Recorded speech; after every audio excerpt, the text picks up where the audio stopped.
Hello everyone, today we will talk about how to fix or how to solve the problem of Forcestop on the application of Authenticator. Here we click on Settings.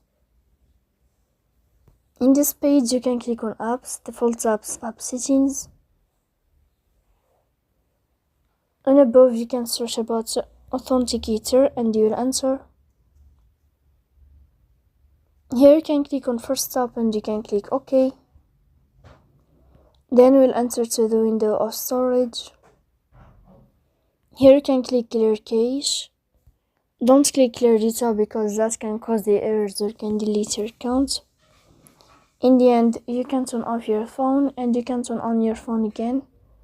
So please don't forget to support us by like and subscribe. See you next time in another video, and thank you for your attention and your watching.